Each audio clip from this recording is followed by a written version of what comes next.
Hi guys, welcome to today's cooking class. Today we're going to be doing pulled pork.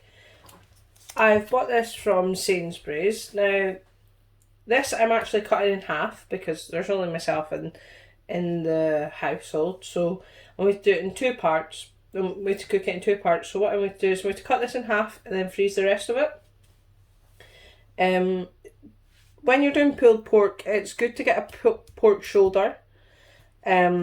This is because the muscle's like been working loads because it's the shoulder muscle, and it makes it really, really tender. You can use other types of you can use a roasting joint, but it will cook quicker with this. It'll only take about 3 to 4 hours for this. I'm doing mine in the oven. Now you can do it in your slow cooker if you want for 8 hours. That's entirely up to you. I just don't have a slow cooker, so I'm doing it in the oven. So I'm going to go ahead and cut this in half and I'll come back. So I've cut this in half. Now with pulled pork you actually want to take off most of the fat. You want to trim off any excess fat because it's just going to encourage the residue. So what you can do is some porks you can just put your thumb under it and it'll slowly take the big part off, but sometimes you do need a knife. Just depends how tight the fat is to the skin. You just want to peel this away and then just get your knife and slowly peel it off. Now use the point of your knife and pull back. So it's a bit like if you were taking a fish skin off. Be the exact same.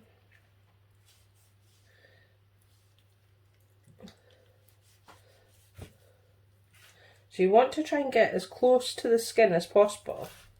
So you want to try and keep the least amount of fat on this. Now normally when you are cooking, if you were cooking this as a roast pork, you'd keep the fat on for the flavour. But when you're doing pulled pork you want to actually try and remove all the fat because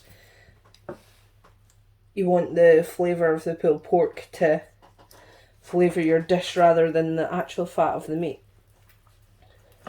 Now you can keep this and make crackling, obviously, so I'm going to pop that aside and I'll pop a wee end bit in the end of the video. So you just want to try and, again, just get most of this fat off. Now you can use this if you're wanting to cook like, if you want to cook like dishes or like fry anything, you could use this fat. You can chop it up and use it as the oil if you really want. If you want to savour it, you could put it into when you're making what do you call it, potatoes. Couldn't remember what they're called, but you just want to get the big chunks off and obviously be very careful with your knife. So this knife's actually quite sharp, so I'm just being really cautious with my hands, but you just want to get them as lean as you can.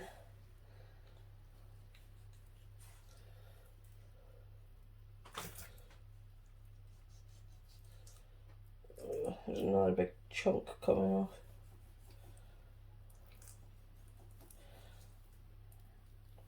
By all means you can leave this on if you really want. You could leave these little bits on, but I'm just a bit fussy. I don't like the fatty texture of that you get in pork or lamb or anything like that. I'm a bit fussy.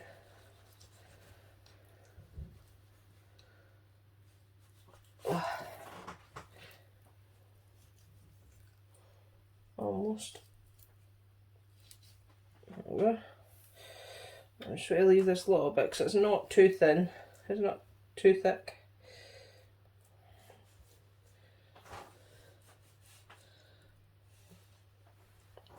So I'll come back when I've completely done all this.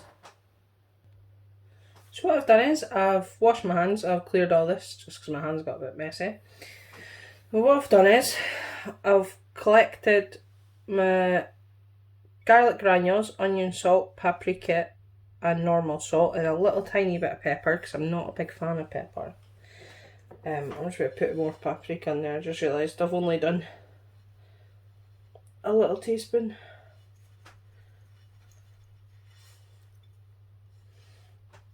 So I'm just going to mix all these spices together. You can do this in a bowl, it's easier. But this is going to be your rub. This is what we're going to put all over the top of the pulled pork.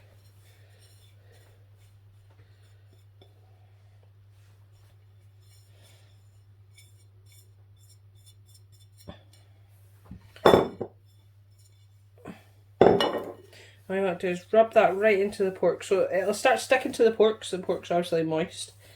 And you want to rub that right into all the bits of the pork. Now you can do more and put it on the bottom as well, but I just put the rub on the top.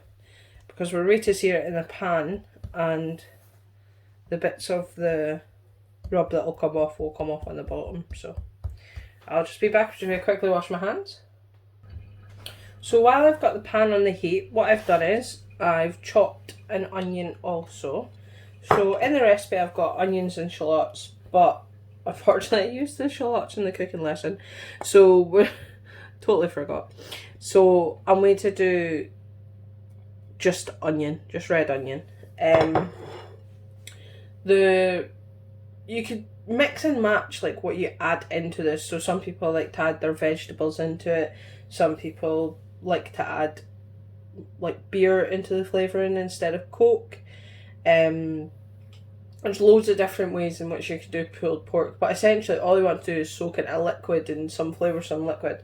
So I've just put onions in because the liquid left over from the pulled pork will go into making the barbecue sauce as well. So I just add onions for a little extra flavour. So what I've done is I've just heated a pot up. I'll just switch the camera around. If it sits, there we go. So I've heated my pan up. I'm just going to add the tiniest bit of oil because you just don't want it to... You just want it to coat the pan so you're not... so you're not sticking it, the rub doesn't stick to the pan.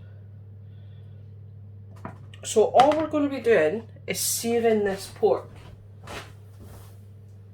Now...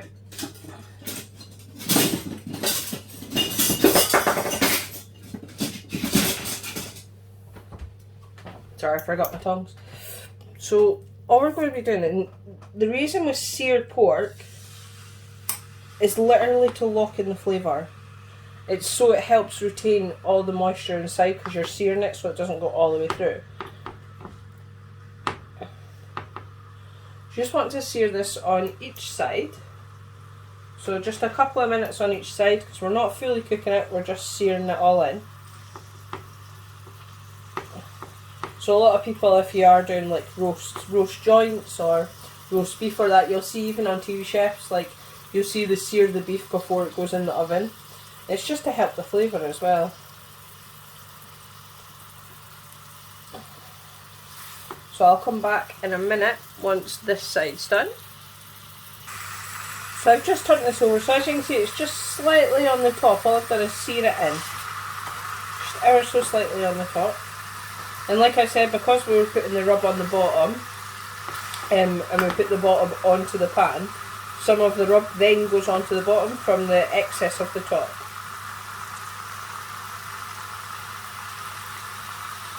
Just searing it. I'll come back once I've seared all the sides. So all I'm going to do is sear the sides as well. So the bottom's seared. I'm just going to quickly sear the sides.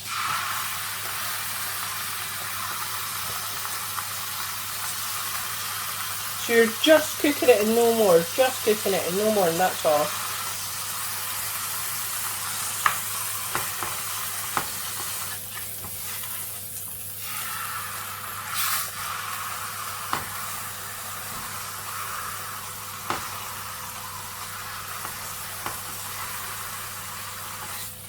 There we go. I'll switch this up. No, I'll bring you back here.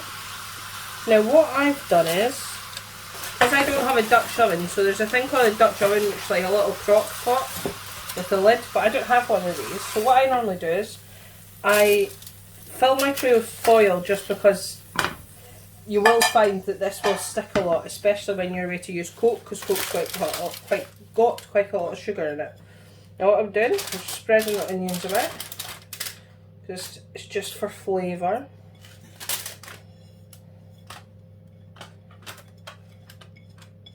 Now, this is where, if you're using branded Coca-Cola, you don't need to add brown sugar, because normal Coca-Cola, full fat Coca-Cola, has quite a lot of sugar in it. But if you're using something like Bars Cola or like a shop owned bought cola, add brown sugar. So I'll be back in 2 seconds. So I'm using branded Coca-Cola just because I had the cans in the house. So all you do is you pour this all over.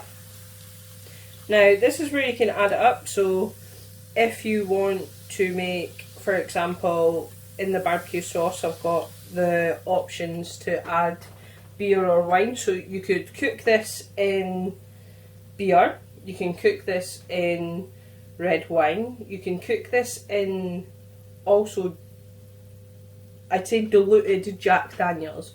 So in the sense of half water, half that Jack Daniels, and you could get the real flavour of it. But Coke seems to work extremely well. And that's due to the acidity in the Coke and the sweetness of the Coke. The sugar in the Coke helps bring it out, helps break down the proteins in the thing. So yeah, so do that.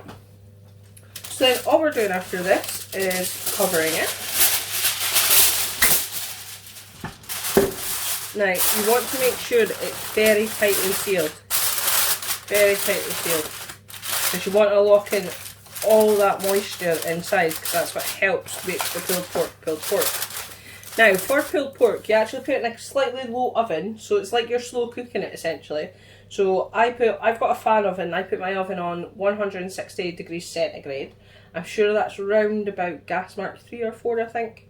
And I'm going to cook this for 2 to 3 hours. Now there is a big range in it, so it's 2.5 to 3 hours.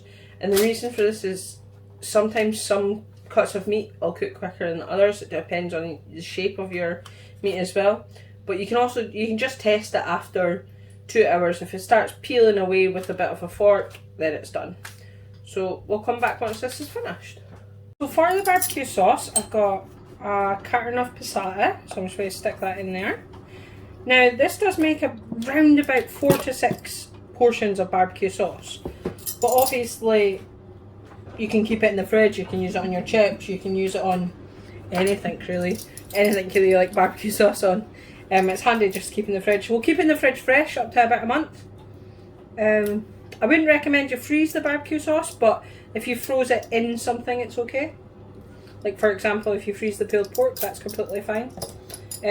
Years ago it used to be that you weren't allowed to reheat pork because of the pesticides and bacteria, but it's all certified now, so it's quite fine to reheat. So all I'm going to do is, I've got my passata. I'm going to add in my Worcestershire sauce, so it's 2 tablespoons of this. So I've just used Sainsbury's own one because it's £1, 6 pence cheaper than Lee & Perrins. I'm always about saving a little bit of money.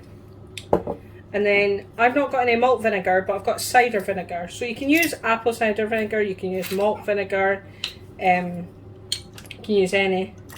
And then 2 of that.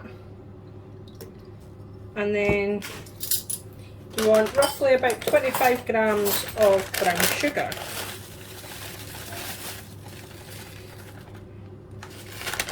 And then just some tomato puree. A little bit of tomato puree. About a tablespoon of tomato puree. Teaspoon, sorry. Tablespoon. And then pop it on the heat. Then all you want to do is stir that all together and let it simmer for about 30 minutes. Now once that's simmered for about 30 minutes, it will turn charcoal colour, and what you will do is add in the extra stock that's left from your pulled pork into the sauce. It just gives it an extra little flavour. So I realised when I filmed this that the camera stopped rolling. I must have pressed the screen on the side or whatever, but luckily I had some already in the packs. So with the pulled pork, what you want to do is mix the sauce and the pork together and they end up like this. So as you can see, the sauce has gone quite dark. I've obviously just heated this up here. Now the easiest way to like get your pork into like stringy bits like this is if you get an electric whisker put your meat in the bowl and just whisk it and it'll shred it completely. It works the same with chicken, like cooked chicken as well. If you've got a bit of chicken breast and you want it all shredded, just pop it in there and whisk it. I'll pop a video in just now to show you that. I literally learnt off of TikTok of all things. So I'll pop that in here just now. Conscious standard practice in your life. I'll go first.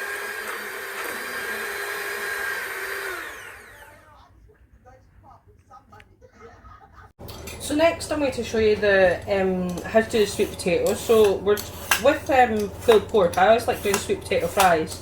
Now I like making my own sweet potato fries, and there is a trick, because you'll find even when you have sweet potato fries like from the bag, sometimes they go a little bit soggy, and the reason for that is it's just the potato itself is quite sweet. I've realised my washing machine's on, so apologies for the noise. The sweet potato is because it's quite high in water, and when it is roasting, obviously the water expels from it, and because it's quite starchy, it does become quite soggy.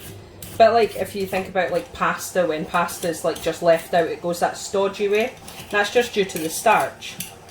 Now, the way to get rid of this starch, well, not get rid of it, but use it to your advantage, is by tossing them in corn flour. Now, you don't need oil, nothing, you just need to toss it in corn flour and that's it. So I'm going to pop these into my veg bin.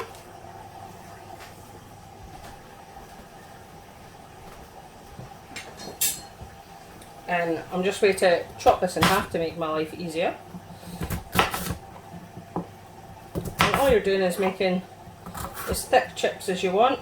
So I like quite having, I almost like wedges. I'm not a very chip fan. I like thick cut chips. I'm not, if I'm going to have chips, it's more the thick cut ones, or like what you call the steak cut chips. I like them quite thick like that. You can do it as thin as you like, but I like them just little wedges. So chop these. So again, when you're chopping something that is quite large, best way as well to avoid cutting your hands is to hold it in between, put your knife in between, and then straight down the middle, and then you use your knife and anchor it down. So you hold your knife, almost get a good hold knife like that, and all the way down, because you're using this end part of the blade. And all I'm doing is holding this in between to secure it, so like the potato doesn't move when I'm trying to cut it. Just trying to avoid cutting your fingers at all times. So that's all my potatoes cut. So here I've got some, it's just corn flour, bog standard corn flour. I think it's like £1 a box or something. And I've got a non-stick tray here. All I need to do is pop them on.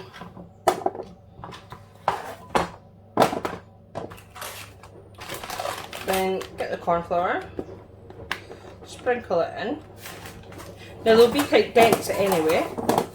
They'll be quite dense. They'll be quite damp anyway. So if you just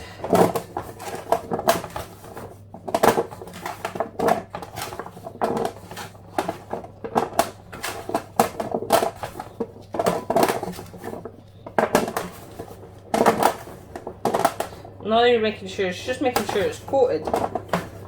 And what you like to do is pop this out, give this a quick wipe.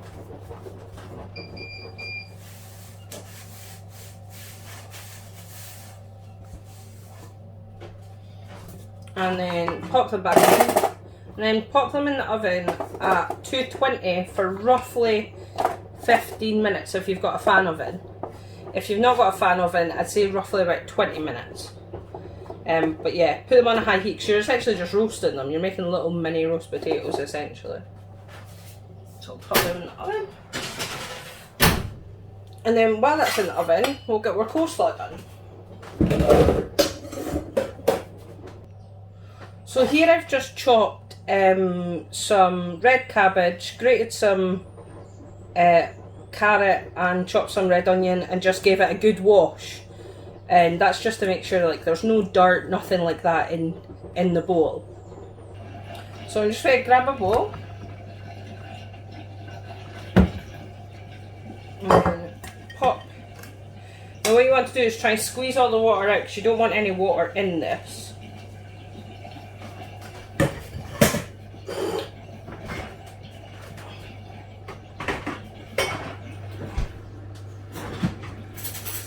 And all you want to do is grab some mayonnaise. I use Hellmann's real mayonnaise. You can use reduced fat obviously as well.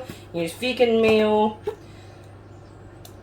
Now, I don't like a lot of mayonnaise in mine. I only like a little tiny bit. I'm a bit fussy. I'm not a big fan of mayonnaise. I've only just started eating coleslaw. Now you can make additions into this. You could put mandarins through this. You can put some apples through this. Goes quite well because we're using pork. I just unfortunately don't have any apples just now. But I would normally probably slice an apple through this as well, especially if I was having pulled pork. And then that's our slaw mix for our dish. And then I'll go on to assembling the bun once my potato wedges are done. So I'll be back. So for my my pulled pork, I like to serve them on brioche buns. Now brioche buns are just basically an enriched dough. The reason they're called brioche, it's because of the French name for like an enriched dough. So the reason that it's darker and richer is just because it contains eggs. That's the main difference between it. It contains eggs and a little bit of milk. And they taste slightly sweeter, almost sweeter. So they're really nice with pulled pork. Also as well, like if you're having hot dogs or something, the brioche hot dog buns are really nice as well. So what I'm going to do is I'm going to take these out, and I'm just serving it for myself just now. So brioche rolls will normally come pre-cut anyway, which is handy, and I'm just going to pop this under the grill to toast it. So like I said, I'm just grabbing my plate. I've just toasted this bun just underneath the grill quickly, and then I've washed some lettuce leaves. This is just a little gem lettuce. You can put tomato on this as well. I just don't like fresh tomato. I'm not a massive fan. Then all I'm going to do is, I'm just going to pop half of this on because it's just like 2 portions that I've got.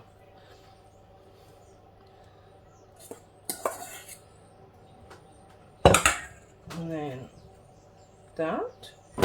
And then as you can see, my sweet potato chips have gone crispy. So pop them on. And then last but not least, my cold slaw.